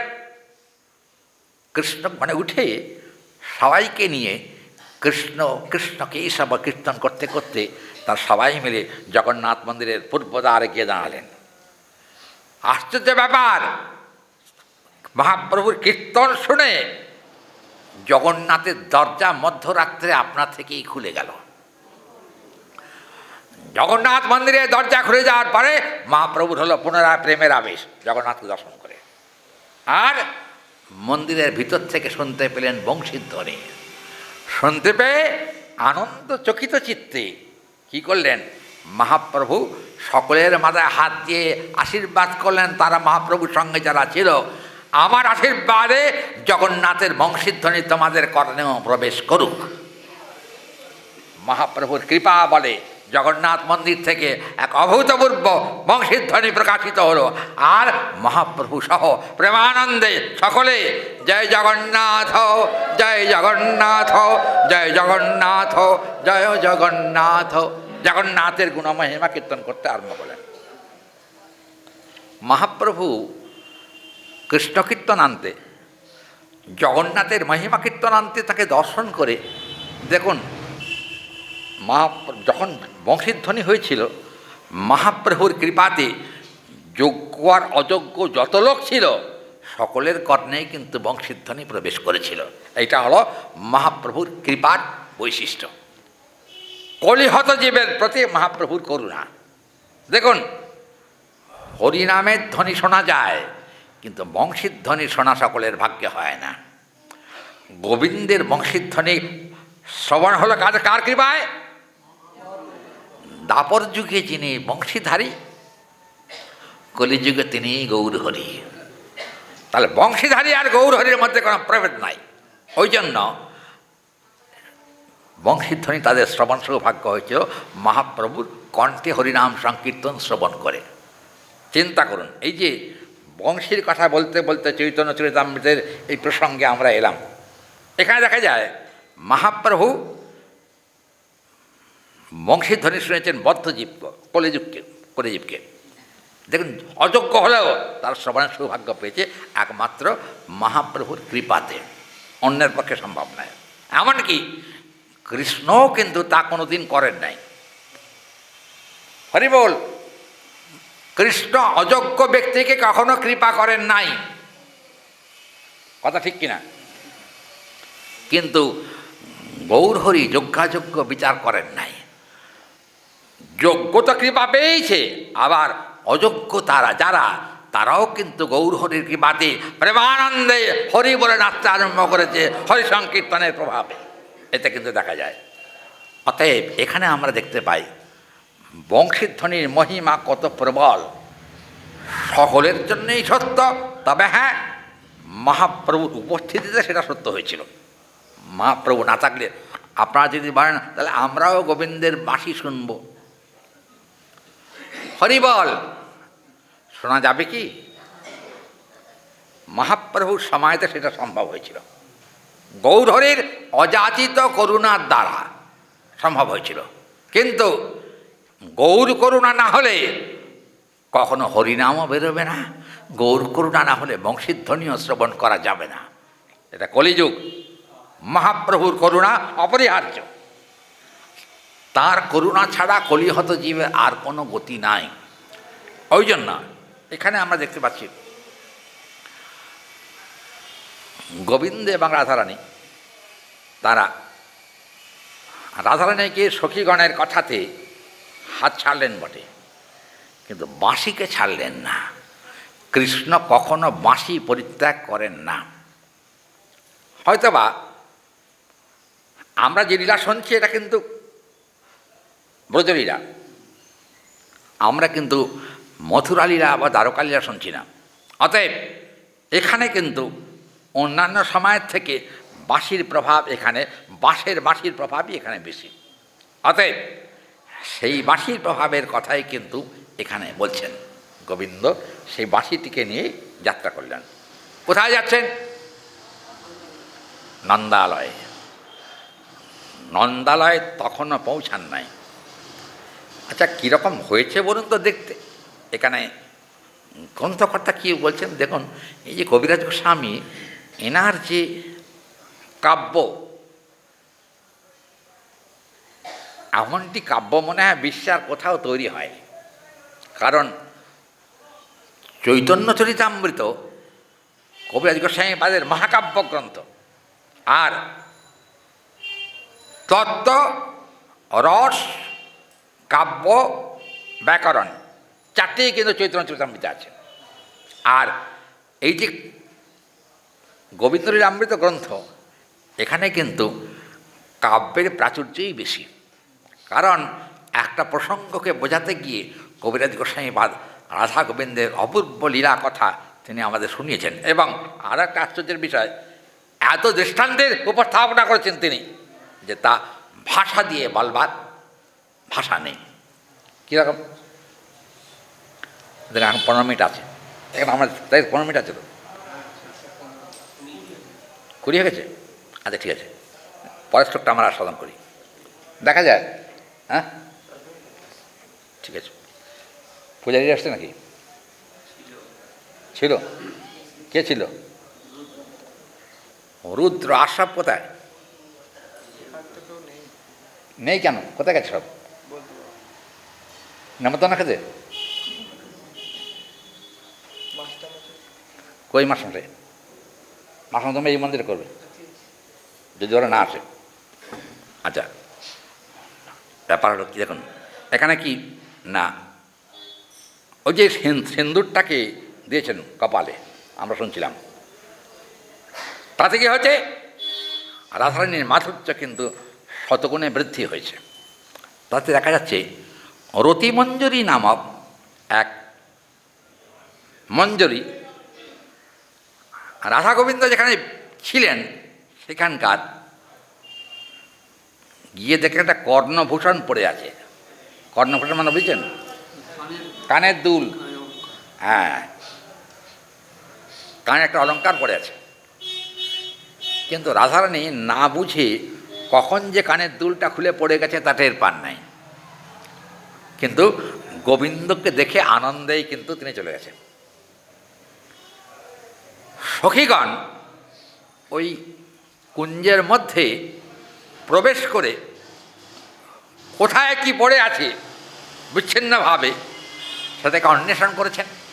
কর্ণভূষণটা দেখে, কানের দুলটাকে দেখে তাড়াতাড়ি করে ওই যে যদি আয়ান একবার বুঝতে পারে এক কানে দুল আছে আর এক কানে নাই, তাহলে আরও প্রমাদ হবে। কোথায় হারিয়েছ? কিসের দুল? এখানে কর্ণভূষণটা কিসের? হরি বল। হীরামণি মাণিক্য খচিত কর্ণভূষণ, হীরামণি মাণিক্য।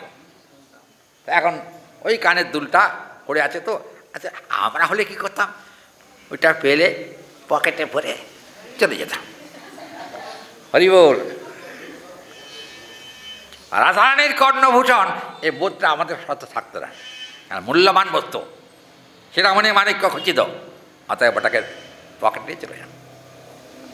রাধারানী তো নাই, না না, মায়েদের তো পকেট নাই, কোথায় নেবে এখন কে জানে। কাপড়, এখন কাপড় পারে কয়েকজন, কাপড়ের আঁচড়ে নেবে। কি হরি বল? না না, ওই একটা কানের দুলের উপরে আরেকটা কান দুলের দুল উপরে নিত, চলে গেছে। আচ্ছা দেখুন, এখানে বলছেন যে রতিমঞ্জরী নামক সখী, তিনি কিন্তু শয্যার উপরে কর্ণভূষণটাকে পেয়ে আনন্দিত চিত্তে ছুটতে ছুটতে চললেন যে পথে রাধারানী এবং গোবিন্দ গেছেন। গিয়ে দেখলেন রাধারানীর হাতখানা গোবিন্দ ছেড়ে দুজনের পথ দুদিকে চলেছে। এখন রাধারানী যে পথে গেছেন সেই পথে ছুটতে ছুটতে গিয়ে রাধারানীকে ধরেছেন। রাধারানীকে ধরেছেন, দেখলেন যে গোবিন্দকে ত্যাগ করে যাওয়ার কত যে ব্যথা, কত যে কষ্ট। রাধারানী চোখের জলে ভাসছেন আর জয় গোবিন্দ বলে ডাকছেন। ডাকতে ডাকতে প্রেমানন্দে তিনি পথ দিয়ে চলেছেন। চলতে চলতে ওই রতিমঞ্জরী তাকে ধরে কানের দুলটাকে পরিয়ে দিলেন। একটা কান খালি ছিল। পরিয়ে দেওয়ার পর ওই যে ঈশ্বরী মানে রাধারানী, তাকে পরিয়ে দিলেন কানের দুলটা। দেওয়ার পর কী হলো না, অল্প প্রাদান্ত প্রাণায় কঞ্চলীরূপমঞ্জরী প্রিয়নর্ম সখী সক্ষয়ী নির্গত্যা নিভৃতং দদৌ। আর প্রত্যগ্রহণমাদায় দাসিকা গুণমঞ্জরী তাম্বূলঞ্চর বিতঙ্গতাভ্য বিজয়ন্তিং বহির্যজৌ। এখানে বললেন কী হলো দেখুন, ওই যে তাম্বুল সেবা হয়েছিল না কোনটা থাকাকালীন,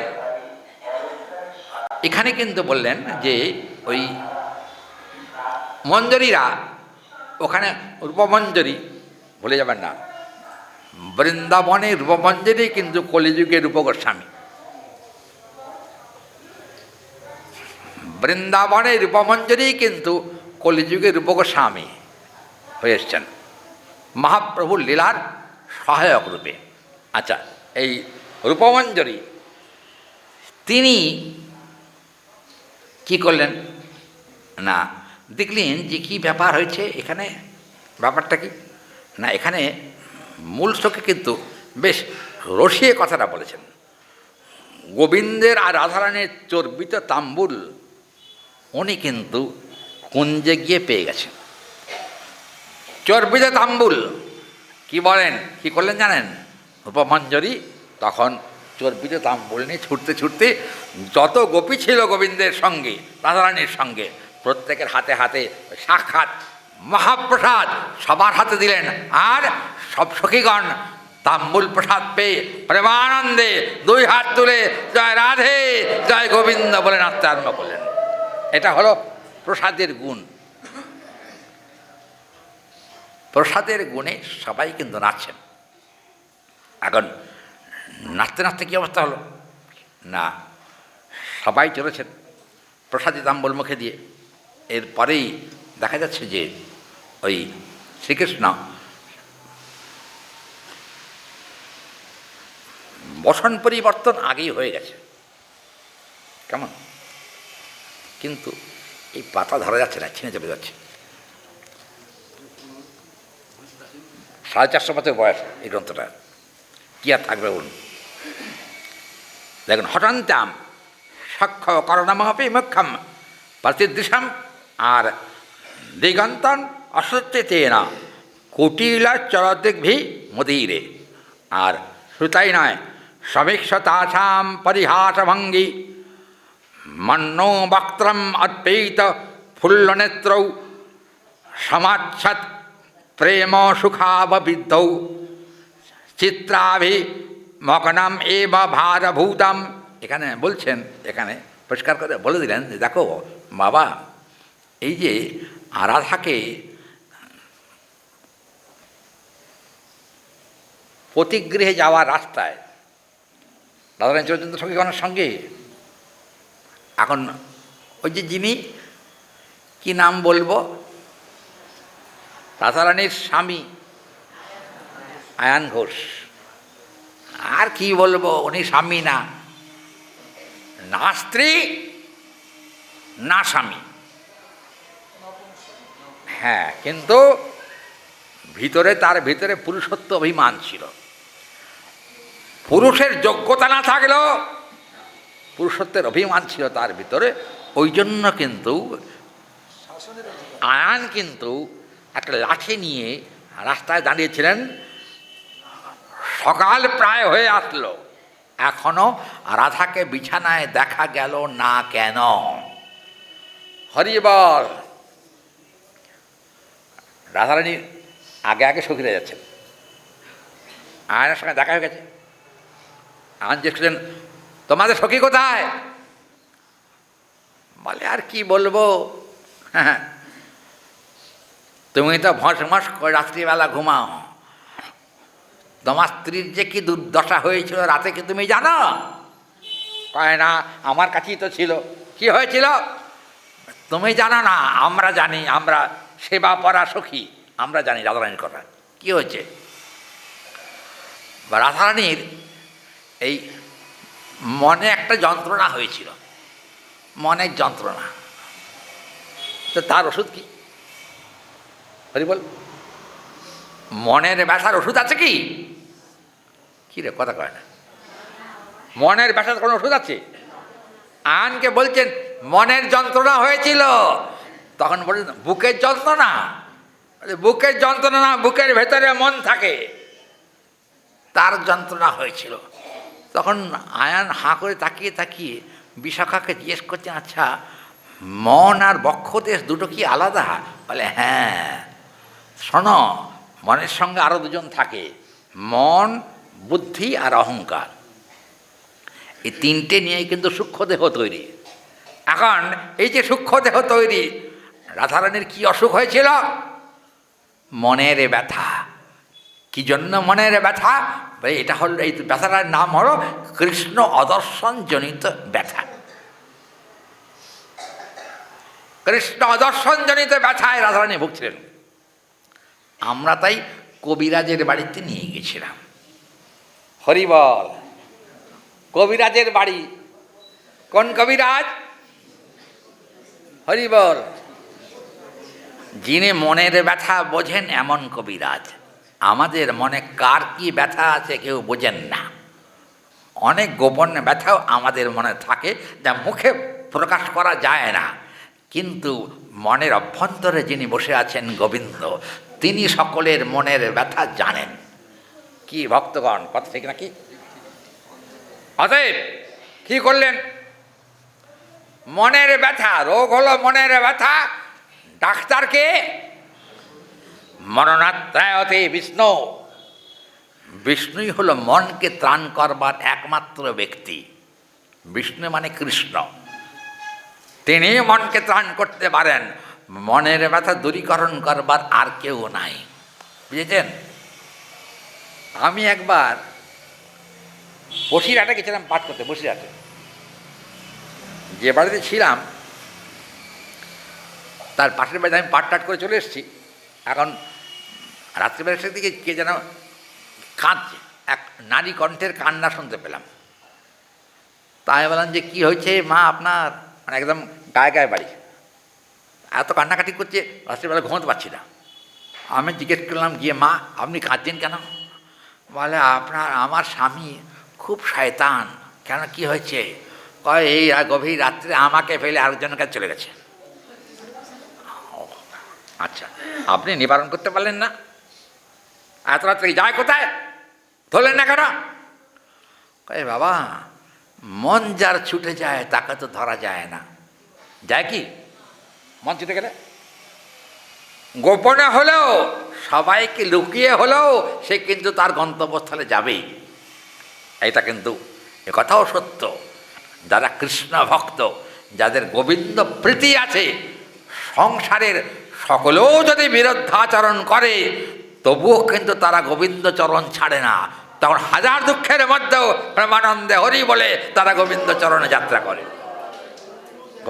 দেখুন, এটা কিন্তু শাস্ত্রীয় কথা। দেখবেন গীতা দেখুন, সুখে দুঃখে সমে কৃত্বা লাভালাভৌ জয়া জয়ৌ, আছে না গীতায়? দ্বিতীয় অধ্যায়। সুখে দুঃখে যার সমজ্ঞান, কার সুখ দুঃখে সমজ্ঞান হয়? লাভালাভৌ জয়া জয়ৌ। আমরা লাভ চাই সকলে, অলাভ কিন্তু চাই না। চাই কি? লাভে আর অলাভে যার একটাই স্থিতি, অন্য কোনো দিকে লক্ষ্য নেই। জয়ে আর অজয়ে যার একই অবস্থা, তিনি কিন্তু কৃষ্ণ ভক্ত। ভুলে যাবেন না। একজন যদি একটু কড়া কথা বলে না, তার মনে হয় কানটা ছুরি দিয়ে কেটে ফেলে দেয়। মনে হয় না? মশাই রাগ হয় না তখন? যদি কেউ আমার পছন্দের বিপরীত কথা বলে কেউ, তাহলে কিন্তু তার সঙ্গে বন্ধু বিচ্ছেদ হয়ে যায়। বন্ধু বিচ্ছেদ কেন বলবো? ওই যে কি হয় স্বামী স্ত্রীতে আজকাল ঘরে ঘরে প্রায় দেখা যায়, কি হয় জানো? ওরে বাবা, ওটার বাংলা কি? বিবাহ। ও বাবা, তুমি দেখতে পাচ্ছি বিচ্ছেদের লোক নাকি? হ্যাঁ বাবা, ও কি ঘটনা চলছে আজকাল, সর্বত্রই বার এক অবস্থা। এখানে দেখুন, ঘরে ঘরে একই অবস্থা চলছে। আগে কিন্তু এই অবস্থাটা ছিল না, বুঝছেন?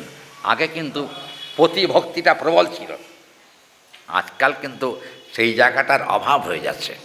অতএব আরেকটা কথা হলো, যেহেতু বর্তমান সমাজে একটা কথা প্রচলিত আছে, পতি পত্নী সমান অধিকার, এটা আছে না? কথা আছে তো? হ্যাঁ, সমান অধিকার না? কিন্তু বাবা, এই সমান অধিকার পেতে গিয়ে কিন্তু গুঁতোগুঁতি বেশি হচ্ছে, ঠিক নাকি? তবে আমি বলছি না যে মায়েরা পিছিয়ে থাকুন, তা বলছি না, কিন্তু স্বামীদেরও যেমন মায়েদের সম্মান দেওয়া উচিত, আবার মায়েদেরও কিন্তু তাদের স্বামীকেও সম্মান দেওয়া উচিত। উভয়ের প্রতি একটা প্রীতি সম্পর্ক যাতে অটুট থাকে। কিন্তু স্বার্থের বিঘাত মানে প্রতিঘাত, স্বার্থের প্রতিঘাতে দেখা যায় আজকাল সংসারের মধ্যেও বিচ্ছিন্নতা এসে গেছে বেশিরভাগ জায়গাতে। আর একটা কথা বলি, আজকাল হয়েছে কি জানেন, মানে একজনকে ছেড়ে একজনকে ধরতে কিন্তু কোনো কষ্ট নাই, কি ঠিক নাকি? এরকম হচ্ছে না আজকাল? ঘরে হচ্ছে না প্রায়। তাহলে কী ব্যাপার বললেন, দেখুন কোনো সতীসাধ্বী স্ত্রী হাজার কষ্ট হলো কখনো নিজের স্বামীকে পরিত্যাগ করেন না। এটাই হলো পতির ধর্ম, পত্নীর ধর্ম, দুজনেই ধর্ম। একে অপরকে কখনো পরিত্যাগ করবেন না। আচ্ছা পরিমশায়, বিয়ের দিন কি মন্ত্র পড়ে? ও বাবা, কি মন্ত্রটা? আমি জানি না ও মন্ত্র। এই যে পরিমশায় বসে আছেন, উনি জানেন কি জানেন? তদীয় হৃদয় আচ্ছা না? হ্যাঁ বাবা, আমি আর মন্ত্র মুখ্য লোক তো বুঝি না অত মন্ত্র, ওই পঞ্চমাশায় এসব বোঝেন ভালো। এখন হয়েছে কি, আমি বাংলা করে বলি, তোমার হৃদয় আমার হৃদয়, আমার হৃদয় তোমার হৃদয়, কদিন বাবা হৃদয় বিনিময়ে থাকে। হরি বল। প্রতি যদি একটুখানি অর্থকড়ির অভাব থাকে, তাহলে কিন্তু কোনো একজন ব্যক্তির দিকে তাকিয়ে তাকে ধনাঢ্য ব্যক্তি মনে হলে সেই অল্প ধনী স্বামীকে পরিত্যাগ করে বেশি ধনীর বাড়িতে হাঁটা দেয়। এটা আজকাল হচ্ছে না? কিন্তু জানবেন, হাজারো যত রকমের প্রলোভনে থাকুক না কেন, কৃষ্ণ ভজন ছেড়ে কৃষ্ণ ভক্ত কখনো অন্য কোনো সাধনের পথে গমন করেন না। এইটা হলো কৃষ্ণ ভক্তের দৃঢ়তা। কৃষ্ণকে যখন ভালোবেসেছি, তখন কৃষ্ণ ছাড়া আমি আর কারোর চরণে মস্তক অবনত করব না, এই লক্ষ্য থাকা উচিত। এই লক্ষ্য যখন হারিয়ে যায় তখন কি হয়? হ্যাঁ বাবা, ডাক্তার বলছে বিপদগামিত্ব দোষ। শুধু বিপদগামী বললে হবে না, বিপদগামিত্ব দোষ তাকে কিন্তু ভর করে। তাতে কি হয়? হরি বল। একটা কথা বলি, আমাদের ঘরের কথা বলে পাঠ শেষ করব।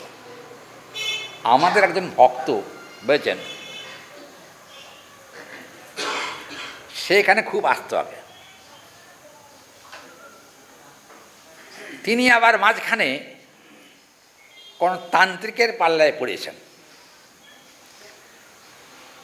তান্ত্রিক তাকে বলেছে কৃষ্ণ ভজলে কিছু পাওয়া যায় না, সব বিক্রি হয়ে যায়, অতএব মা কালীর উপাসনা করো, আমি তোমাকে সে পথ বলে দেব। দেখবে টাকা কাকে বলে। টাকা টাকা টাকা কাকে বলে। উনি সেই প্রলোভনে পড়ে গোবিন্দ ভজন ডকে তুলেছেন। এমনকি সিংহাসনে রাধা গোবিন্দের চিত্রপটও সরিয়ে দিয়েছেন। সরিয়ে দিয়ে ওই হরিবল সেখানে কি বলে, তারাপীঠের তারা, তিনি ওই আসন দখল করে বসেছেন, গোবিন্দের আসনটা বসেছেন। যার কথায় তিনি এগুলো করেছেন, তিনি বলেন আমি তোমাকে এমন মাদুলি দেব, চচ্চর করে ব্যবসা উঠবে চড়বে, কোনো চিন্তা নাই। আচ্ছা, মাদুলি একখানা দিয়েছে তাকে আর তার স্ত্রীকে, দুটোকে মাদুলি দিয়েছে। বলবো কিনা তাই ভাবছি, আমার পিঠ আবার ঠিক থাকবে কিনা। কি বলবো, দুঃখের কথা, তাঁর স্ত্রী মাদুলি পরার পর স্বামীর কাছ থেকে মনটা ঘুরে ঘুরে যাচ্ছে অন্যদিকে। ওই যে তান্ত্রিক সাধু, ও এসে বলো তোর স্বামী তোকে কী দিতে পারে, আমি তো তার থেকে কোটি গুণ বেশি তোকে সুখে রাখতে পারি। কি হলো? কৃষ্ণ ভজন করে সংসার ঠিক ছিল, কিন্তু তান্ত্রিকের পাল্লায় পড়ে সংসারটা ধ্বংস হয়ে গেল। কি করলো? ওই যে কি কয়,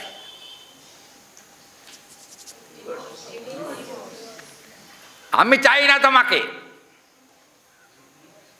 স্বামী গিয়ে বললেন, সাধু বাবা আপনি যে বলছেন টাকার শেষ থাকবে না, প্রচুর টাকা পাবো আমি, টাকা কোথায়? বলে তোমার কপালগুলো সব টাকা তোমাকে ছেড়ে চলে গেছে।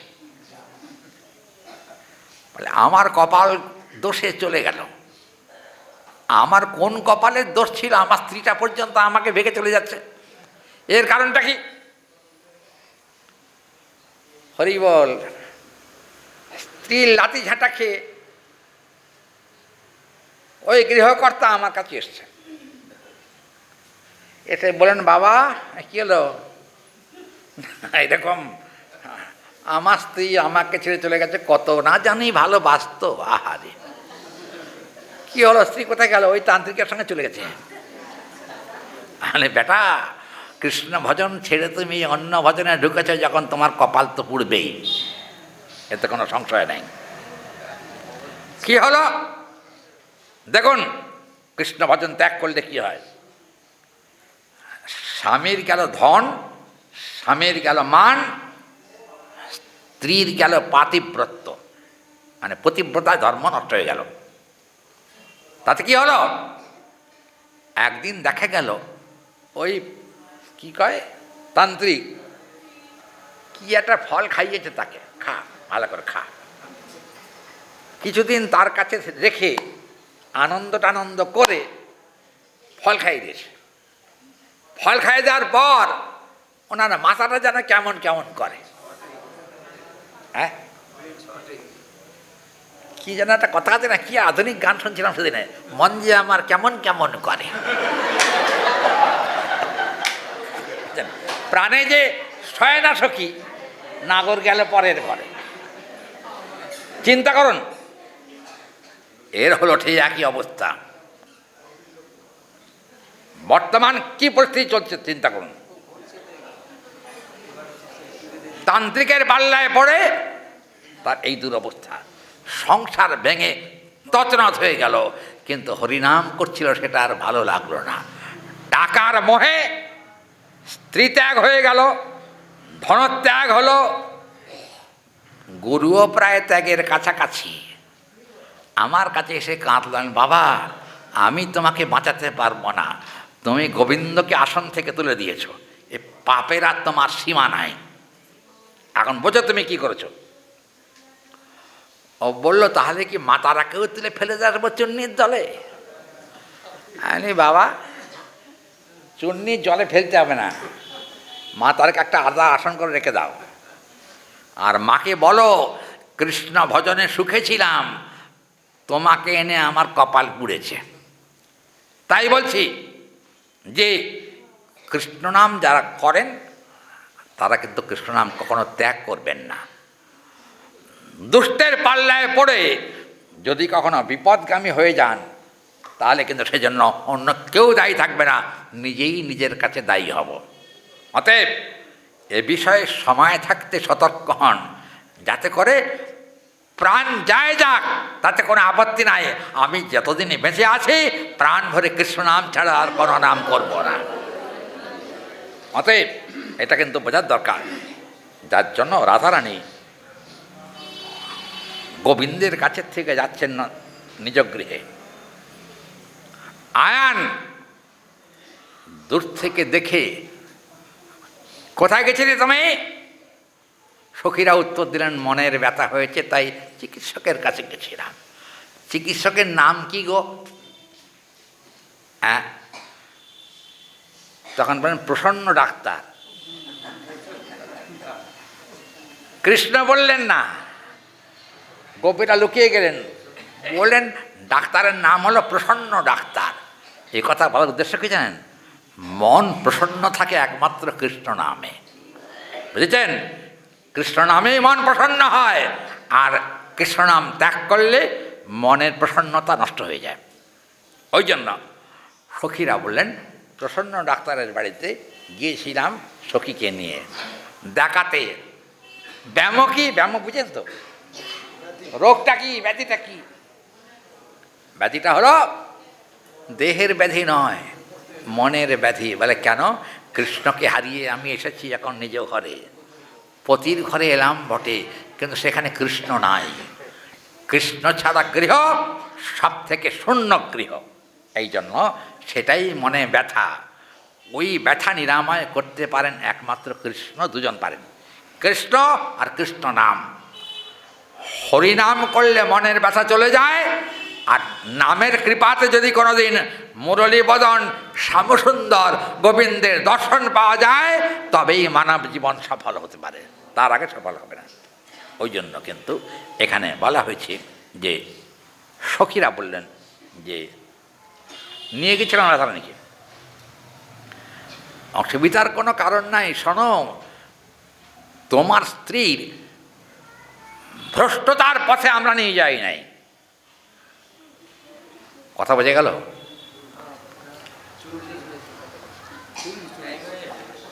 পৌনে 8টা আমার ঘড়িতে প্রায়, না আর সময় নেব না।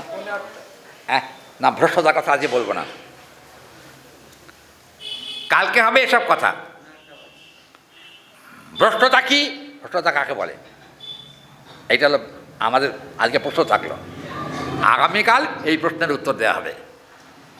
ভ্রষ্টতা কি, ভ্রষ্টতা কাকে বলে?